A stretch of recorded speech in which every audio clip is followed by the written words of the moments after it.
야고보서 강해 말씀의 마지막 주가 되겠습니다. 오늘 5장의 내용은 결론 부분입니다.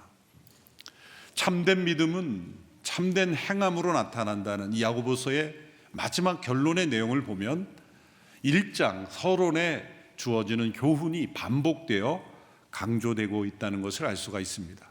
야고보서 1장 서론의 교훈은 여러 가지 시험을 만난 성도들이 그 시험 가운데 온전히 기쁘게 여기며 또한 인내하며 또한 기도하며 그 시험을 이길 것을 권면했습니다.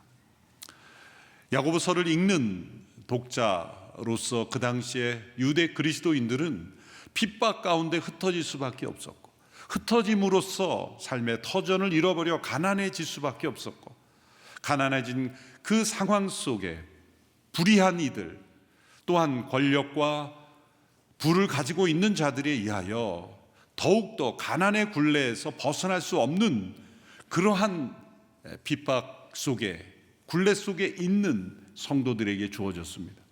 그들이 그 시험을 어떻게 이길 것인가? 그 시험 가운데 인내하라, 기도하라, 이 인내와 기도를 강조하였습니다. 인내하며 기도하는 것이 세상 사람들이 볼 때는 연약해 보이고 아무런 능력이 없어서 말하는 것 같지만 참된 믿음의 태도에 있어서 가장 중요한 핵심의 진리를 보여주고 있는 것입니다. 오늘 5장 마지막 부분에서 7절에서 12절까지의 강조되는 것은 오래 참음 가운데 기다리며 인내하라 라는 교훈이 계속 반복되고 있죠. 또한 13절에서 20절까지의 내용에서는 기도하라 라는 교훈이 또 반복이 되고 있습니다. 이 인내와 기도에 관한 교훈이 거의 동일한 횟수로 반복되고 있습니다. 언어의 번역에 따라 좀 차이가 있습니다만 어느 영어 번역에서는 동일하게 7번씩 그렇게 반복되고 있습니다. 인내를 온전히 이루는 신앙은 기도 없이 이루어질 수 없습니다. 또한 우리의 믿음은 인내를 통과하지 않고는 온전해질 수 없습니다. 우리의 믿음이 시험을 만날 때 인내를 온전히 이루고 온전한 인내를 이루기 위하여 기도로 나아가는 것, 이것을 강조하고 있는 것입니다. 문맥의 흐름에 따라 살펴보면 지난주 본문이었던 5장 1절에서 6절 마지막 구절에 이러한 불의한 권력과 부유한 이들에 의하여 핍박받는 가난한 이들이 어떻게 그들에게 대응했는가를 설명하고 있죠. 5장 6절의 말씀입니다. 여러분은 의로운 사람을 정죄하고 죽였습니다. 그러나 그는 여러분에게 대항하지 않았습니다. 대항하지 않았다는 것은 그들이 받은 불의한 방식 그대로 되갚음, 복수하지 않았다는 것이죠. 그들이 받은 악한 방식대로 똑같이 악하게 대항하지 않았다. 그것이 의인의 삶이다. 이는 예수님께서 산상수훈에서 교훈하신 그 말씀을 믿음으로 받고 실천했다는 것을 알 수가 있습니다. 악을 악으로 갚지 말라. 누군가 너의 왼뺨을 치거든 오른뺨을 대라. 오리를 가고자 하면 십리를 가라. 예수님께서 이 땅에서 천국을 사는, 또한 소금과 빛으로 살아가는 성도들의 삶의 모습을 교훈해 주셨습니다. 이 말씀을 예수님께서 하셨을 때 한 번의 연설로 끝나지 않았다는 것을 우리는 알 수 있습니다. 그것은 제자들의 마음에 새겨졌고 또 여러 기록을 통해 성도들에게 가장 중요한 성도의 삶의 지침으로 가르쳐 졌다는 것이죠. 그래서 야고보서 전체를 보면 예수님의 산상수훈의 말씀이 계속 반복되어 적용되고 있다는 것을 알 수가 있습니다. 예수님께서 말씀하시기를 이렇게 인용하진 않았지만 야고보서의 모든 교훈은 바로 예수님의 산상수훈의 교훈을 야고보 사도의 삶 속에 녹여서 그것을 적용한 것으로 우리는 알 수가 있습니다. 이제 악한 이들의 핍박 속에 시험 가운데 있는 당시의 성도들이 어떻게 의로운 모습으로 대응할 것인가? 첫째는 인내하는 것이라고 말합니다. 5장 7절의 말씀입니다. 함께 읽겠습니다. 시작. 그러므로 형제들이여 주께서 오실 때까지 오래 참고 기다리십시오.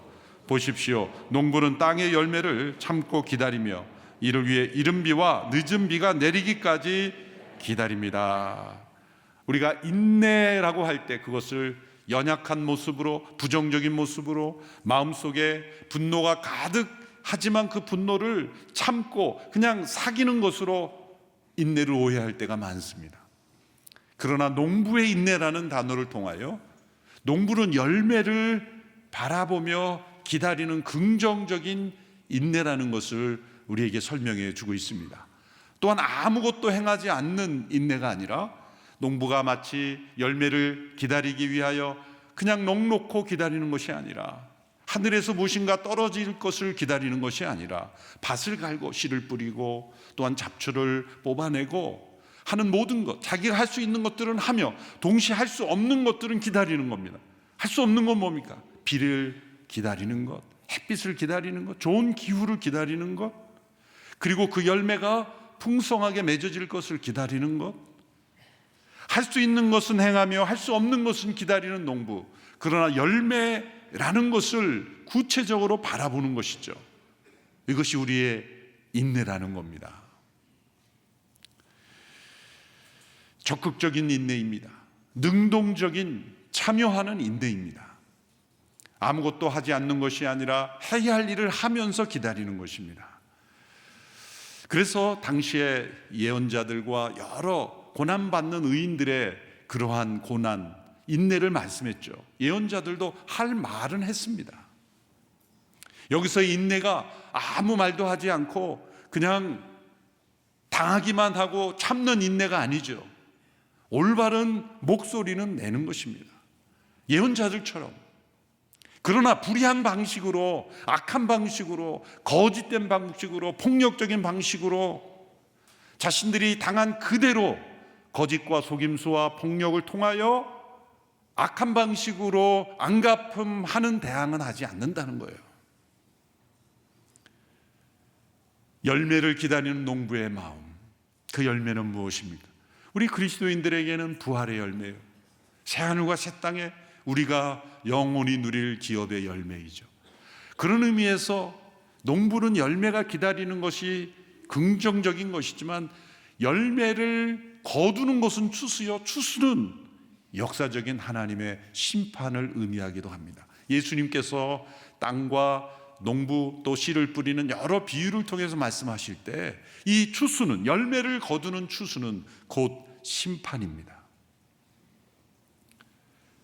알곡은 거두고 가라지는 버리게 되는, 열매는 거두게 되지만 열매가 아닌 것은 버려지게 되는 이 심판, 이 심판을 앞두고 있습니다. 지금은 그 추수를 기다리는 때입니다. 야고보 사도는 두 번씩이나 주님의 재림이 매우 임박했음을 말씀하고 있습니다. 8절과 9절의 말씀에 보면 그 중간에 이런 말씀들이 있습니다. 주의 강림이 가까이 왔기 때문입니다. 심판자가 문 앞에 서 계십니다. 심판하시는 주님, 다시 오시는 것은 심판을 위해서 오시는 거예요. 예수님께서 왜 한 번에 오셨을 때 그냥 심판으로 끝내시지, 왜 오셔서 십자가를 지시고 부활하셔서 또 다시 오시는가? 번거롭게 그냥 한 번에 끝내시지, 왜 두 번에 걸쳐서 오시는가? 왜 초림과 재림이 있는가? 중요한 질문입니다. 우리를 구원하시기 위해서이죠. 한 영혼이라도 더 심판에 이르지 않기를 원하시기 때문이죠. 보라, 지금이 은혜 받을 때요 구원의 날이라는 말씀이 그런 말씀이에요. 예수님이 첫 번째 오심으로 심판으로 세상을 끝내지 않으시고 구원의 길을 여시고 마지막 심판에 다시 오실 그때까지 은혜 받을 기간을 허락하셨다는 것. 그 추수의 열매를 기다리시며 우리가 곧 농부이신 하나님께서 기다리시는 그 열매가 선한 열매가 되기를 기다리시며 추수의 때를 기다리시는 거예요. 다시 오실 주님께서 문 밖에 서서 두드리고 계십니다.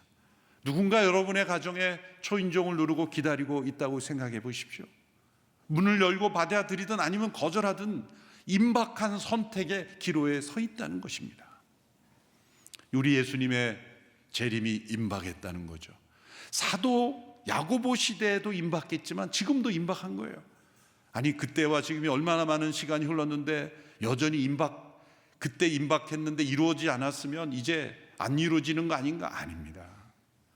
우리에게는 2000년의 시간이 흘렀다고 하지만 하나님의 영역에서는 2000년의 시간은 이틀밖에 되지 않는, 하루를, 1000년을 하루처럼 참으시는 하나님의 시간표에 대입하면 여전히 임박한 거예요. 하나님의 인내라는 요소 때문에 수천 년이 지나도 하나님의 영혼에 비하면 한 점의 순간과도 마찬가지일 뿐인 시간인 거예요. 이 코로나 팬데믹을 경험하면서 여러분 어떤 생각을 하십니까? 힘들고 어려운, 귀찮은 이 시대 빨리 끝났으면 좋겠다는 생각이 드는데 거기에서 그쳐서는 절대로 안 됩니다. 이 온 세상을 뒤엎는 이 전 세계적인 재앙은, 이것은 하나님이 주시는 메시지가 너무 분명한 거예요. 역사에 주시는 메시지예요. 그것은 바로 재림의 임박입니다. 예수님께서 종말의 증상을 여러 가지로 말씀하셨죠. 예수님은 어떤 데이터를 가지고, 과학적인 분석을 가지고, 지구를 살펴보는 어떤 기계를 가지고 예측하신 분이 아니셨죠. 예수님은 지진에 대해서 말씀하셨어요. 전쟁에 대해서 말씀하셨어요. 기근에 대해서 말씀하시고, 그리고 전염병에 대해서 말씀하셨어요. 전쟁에 이해할 수 없는 이 전쟁으로 수많은 사람들이 죽어가는 것을 어떻게 해석할까요? 지진이 전 세계적으로 곳곳에서 더 빈도수가, 그리고 강도가 늘어나는 것을 어떻게 해석할까요? 그리고 이 전 세계적인 전염병, 새로운 바이러스들이 계속 출현하고 있는 걸 어떻게 해석할까요? 인간들이 다 자초하는 것이지만, 그러나 예수님께서 예언하신 이 종말의 때가 가까이 왔다는 거죠.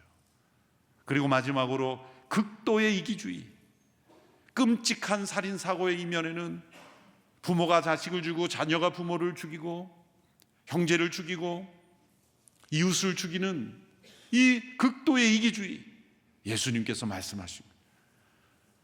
디모데서에도 말세에 자기를 사랑하며, 그것이 말세의 가장 중요한 특징이라 그랬어요.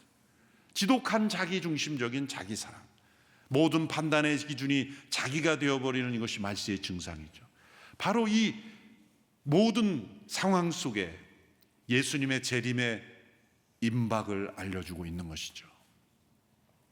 그러므로 이 추수의 때가 가까이 왔을 때, 우리가 이 종말을 맞이하는 이 임박한 믿음으로 살아가야 할 것을 말씀합니다. 이 인내의 의미를 더 깊이 설명하기 위하여 욥의 인내를 추가적으로 설명합니다.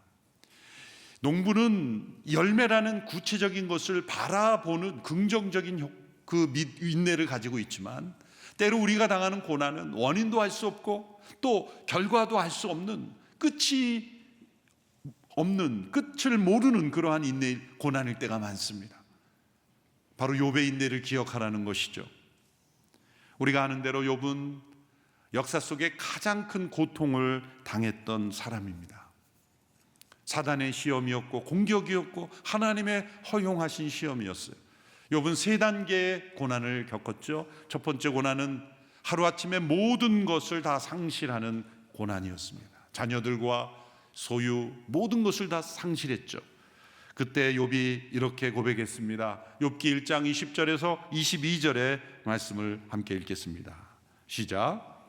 이 말에 욥은 벌떡 일어나 겉옷을 찢고 머리털을 밀어버리고 땅에 엎드려 경배하며 말했습니다. 내가 내 어머니의 모태에서 벌거벗고 나왔으니 떠날 때도 벌거벗고 갈 것입니다. 여호와께서 주신 것을 여호와께서 가져가시니 여호와의 이름이 찬양받으시기를 바랍니다. 이 모든 일에도 불구하고 욥은 죄를 짓거나 하나님을 원망하지 않았습니다. 모태에서 벌거벗고 나왔으니 벌거벗고 갈 것이며 하나님께 주신 것이니 하나님께서 가져가셨으니 하나님의 이름이 찬양을 받으실 것이다. 놀라운 믿음으로 인내 시험에 통과했습니다. 그러나 그 시험이 끝나지 않았죠. 두 번째 고난이 찾아왔습니다. 그것은 욥 자신의 건강에 심각한 문제가 생긴 겁니다. 온몸에 악성 종기가 돋아났습니다. 오늘날에도 이런 온몸의 악성 종기를 다루기 매우 어렵죠. 그 당시는 이것은 거의 죽음에 가까운 질병입니다. 이 두 번째 단계 고난에서 욥의 아내의 인내가 무너집니다. 욥의 아내는 욥에게 이렇게 말했습니다. 이래도 당신이 순전함을 지킨단 말이요, 차라리 하나님을 저주하고 죽어버리시오. 욥의 아내의 믿음이 무너졌고 그녀의 인내가 무너졌어요. 욥은 그 아내의 말에 이렇게 대답했습니다. 2장 10절의 말씀이죠. 시작. 그러나 그가 아내에게 대답했습니다. 정말 어리석은 여자처럼 말하는군. 그래, 우리가 하나님께 좋은 것만 받고 고난은 받지 않겠다는 것이요, 이 모든 일에도 불구하고 욥은 입술로 죄짓지 않았습니다. 놀라운 믿음의 인내입니다. 아내까지도 무너져버린 그 상황 속에 욥은 입술을 굳게 닫고 범죄하지 않았습니다. 그러나 욥에게 주어진 고난의 시험이 거기서 그치지 않았어요. 세 번째 단계 시험은 뭔가, 그 상황이 끝을 모르게 계속됐다는 거예요. 이것이 가장 힘든 시험입니다. 짧은 고난으로 끝나는 시험이 아니었습니다. 인내 그 자체를 시험하는 시험, 언제까지일지 모르는, 끝을 모르는 어두운 터널이 계속되는 그 시간과의 싸움, 그것이 욥에게 주어진 세 번째 시험이었어요. 그때 위로하려고 새 친구들이 찾아왔죠. 그들은 나름대로 위로한다 했지만 전혀 위로가 되지 않았고, 욥에게 어떤 문제를 분석하려고 했고, 나름대로의 논리로 하나님을 아는 지식이라고 권면했지만 욥에게는 더 큰 상처가 되었어요.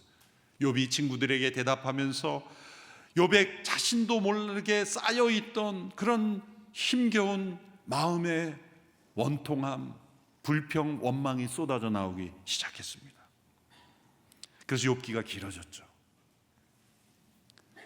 그 수십 장에 걸친 욥의 말들, 친구와의 대화가 때로는 그 욥의 말 중 어느 한 구절만 딱 핀셋으로 꼽아내면 불신자 같은, 하나님을 믿지 않는 것 같은, 인내심이 없는 것 같은 모습처럼 보일 수가 있습니다. 그래서 이 야고보서를 볼 때 욥의 인내를 강조하는, 그래서 욥을 인내의 모범으로 제시하는 것에 어떤 사람들은 반기를 듭니다. 그래서 어떤 학자들은 그렇게 코멘트한 걸 봤어요. 아마도 야고보가 욥기를 두꺼워서 그런지 끝까지 안 읽은 것 같다. 앞에만 읽고 뒷부분에 욥이 얼마나 방황하는지를 몰라서 지금 욥이 인내라고 하는가? 과연 욥은 인내에 성공했는가? 그런 문제 제기를 합니다. 어떤 사람들은 이 유대인들의 그 문서에 보니까 욥기를 요약을 해서 앞부분에 이렇게 승리하는 모습만 기록한 것을 요약본만 읽고 야고보가 그렇게 인용하는 것 아닌가, 그렇게 코멘트하는 학자들도 있더라고요. 저는 그런 학자들의 코멘트를 보면서 이분들이 고난을 안 겪어본 부분이구나. 욥이 1단계에 당했던 상실의 시험에 1000분의 1만 임해도 아마 난리 났을 거예요. 1단계, 2단계의 시험을 통과했으면 그런 자신이 인내한 거예요.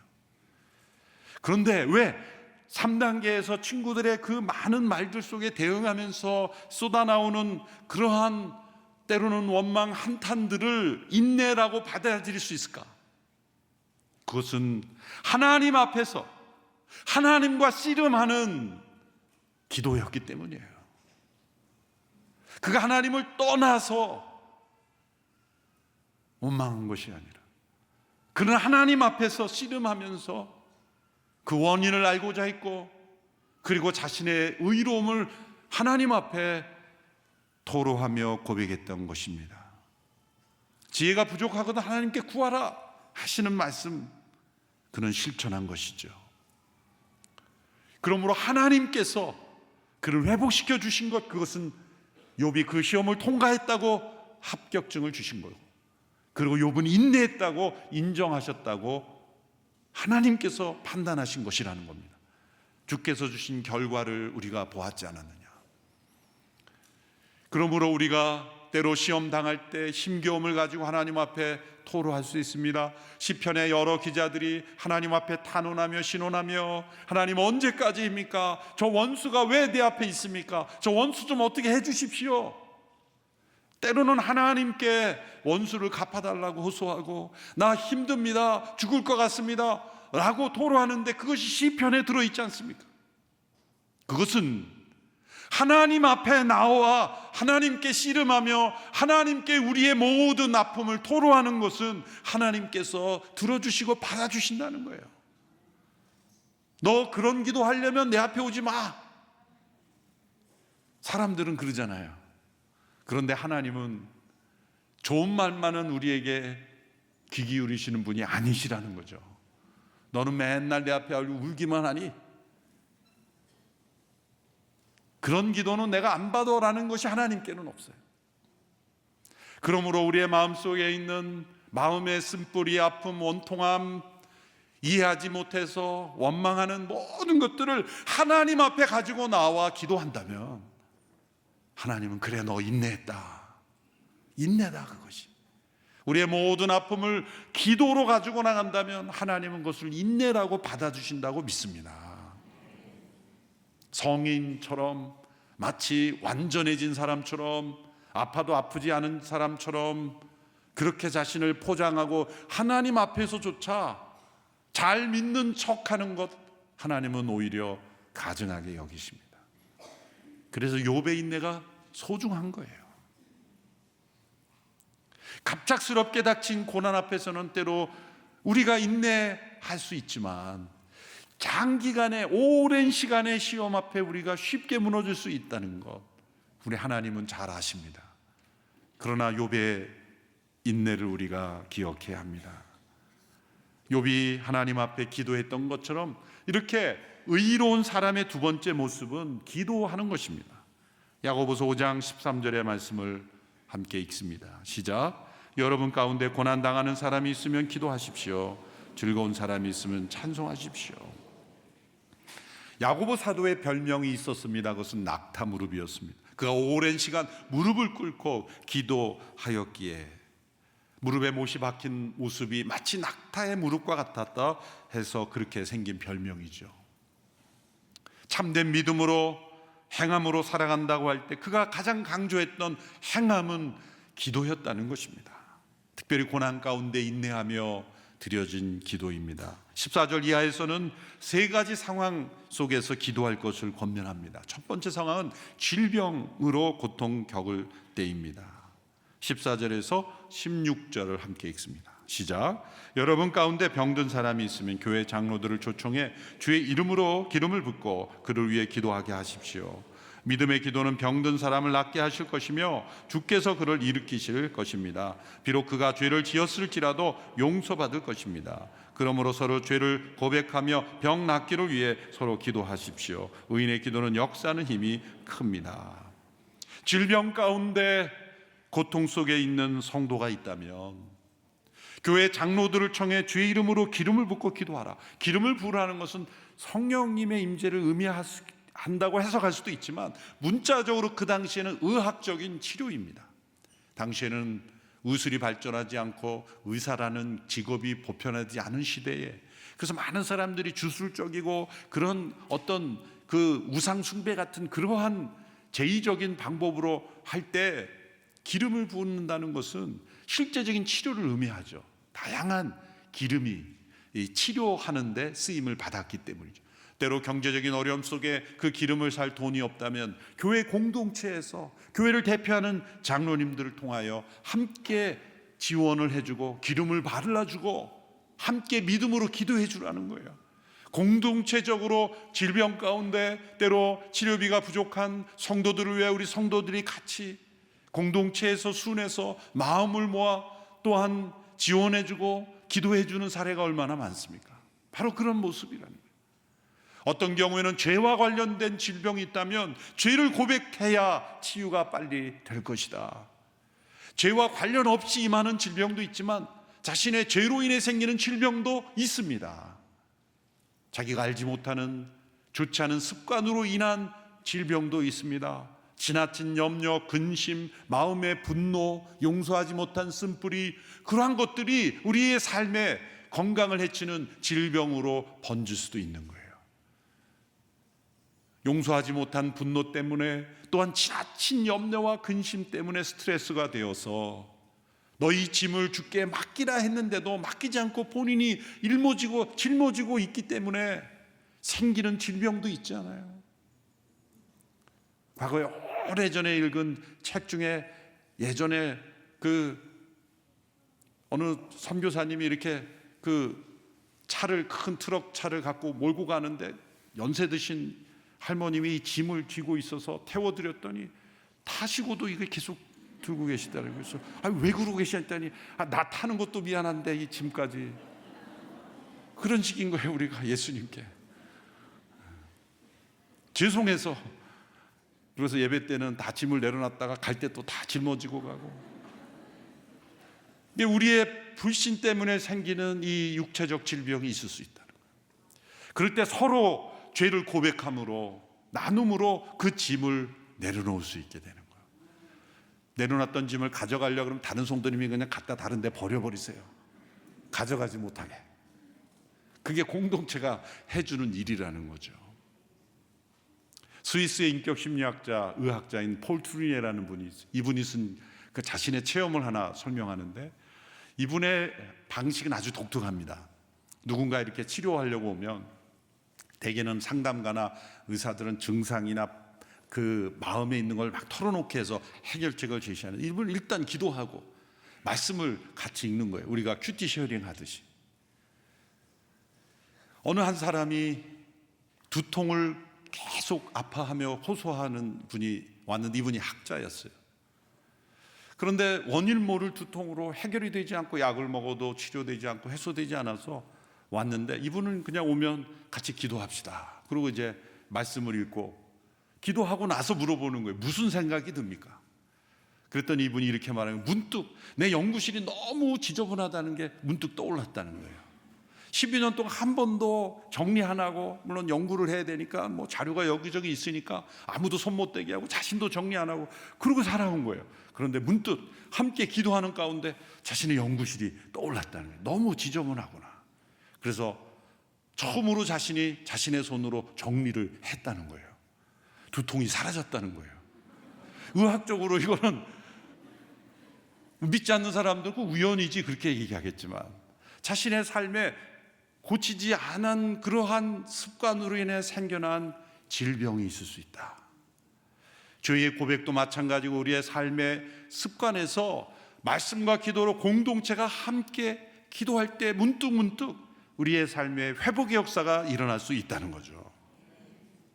이런 회복이 일어나는 공동체, 그것이 기도 가운데 이루어진다는 거죠. 두 번째는 기근으로 인한 경제적 고통이 있을 때 기도하는 것입니다. 본문 17절 18절에 엘리야의 기도를 예로 들죠. 함께 읽겠습니다. 시작. 엘리야는 우리와 본성이 똑같은 사람이었습니다. 그러나 비가 오지 않기를 간절히 기도했더니 3년 반 동안 땅에 비가 내리지 않았습니다. 그리고 다시 기도했더니 하늘에서 비가 내리고 땅이 열매를 냈습니다. 기근이라는 것은 경제적 고통입니다. 하나님께서 때로 기근을 주시는 이유가 무엇일까? 그것은 경제의 주관자가 하나님이시고 공급하시는 분이 하나님이시라는 우리가 잃어버릴 때, 당시 사람들은 바알이라는 우상이 우리에게 풍요를 준다고 믿어서 바알을 섬기는 그런 제사장들도 만들고 바알을 섬겼던 그 시대, 하나님은 3년 동안 비를 내려주지 않으셨습니다. 때에 맞춰서 이른 비와 늦은 비를 알아서 하나님께서 은혜로 주시니, 그 비를 주시는 분이 하나님이라는 것까지 잊어버리는 거예요. 그래서 하나님께 때로 기근을 주십니다. 그것은 우리를 저주하시기 위해서가 아니라 깨닫게 하시기 위해서. 3년간의 기근을 통하여 진정 비를 주시는 분이 누구인가, 바알인가 하나님인가를 엘리야를 통해 깨닫게 하시고, 엘리야가 기도했더니 다시 비를 주셨습니다. 그것은 이 자연을 주관하시며 경제를 주관하시는 하나님께서 우리 성도들의 기도를 통하여 우리의 삶에 꼭 필요한 것, 우리에게 주시는 축복의 풍요로움을 주실 수 있다는 거죠. 함께 기도함으로써. 경제적인 어려움 가운데 있는 성도들 함께 기도의 부탁을 하고 함께 성도들이 기도해 줄 때 기근 속에 있는 삶 속에 하나님의 축복의 단비가 내리게 될 줄로 믿습니다. 세 번째 상황은 유혹에 빠져 진리를 떠난 형제가 있을 때입니다. 19절 20절의 말씀을 보십시오. 시작. 내 형제들이여, 여러분 가운데 유혹을 받아 진리에서 떠난 사람을 누가 돌아서게 하면 여러분은 아십시오. 죄인을 유혹의 길에서 돌아서게 한 사람은 그의 영혼을 죽음에서 구하고 많은 죄를 덮을 것입니다. 세 번째는 진리에서 떠난 형제가 있을 때 그를 위하여 함께 공동체가 기도해야 된다는 것입니다. 질병이나 기근이라는 상황 속에서는 하나님께서 자연과 생명을 주관하시기에 즉각적인 응답이 있을 수 있지만 사람의 영혼은 타락한 자유의지가 있기 때문에 더 많은 기도가 필요하다는 거죠. 인내 가운데 그 진리에서 떠난 영혼을 돌이키게 하는데 우리가 함께 기도해야 한다는 것입니다. 야고보서의 결론으로 인내를 강조했습니다. 또한 인내 가운데 기도를 강조했습니다. 우리의 참된 믿음의 사람은 이 땅에서 이루어지는 모든 시험 가운데 하나님의 역사하심을 바라보고 하나님의 공의로운 심판을 바라보기에 농부의 인내처럼, 욥의 인내처럼 인내합니다. 또한 질병이나 경제적 기근, 그리고 진리에서 떠난 이들을 돌이키게 하는 데 있어서도 우리가 함께 기도함으로 하나님의 선한 역사를 체험할 수 있다고 말씀하셨습니다. 인내하며 기도하며 하나님의 역사를 체험하는 복된 삶이 되기를 축원합니다. 기도하겠습니다. 하나님 아버지, 우리에게 참된 믿음이 인내하며 기도하는 것임을 알려주시니 감사합니다. 우리에게 잃어버렸던 기도가 회복되게 하시고 또 주님과 동행하는 참된 믿음의 인내의 삶을 경험하게 하옵소서. 예수님의 이름으로 기도하옵나이다. 아멘.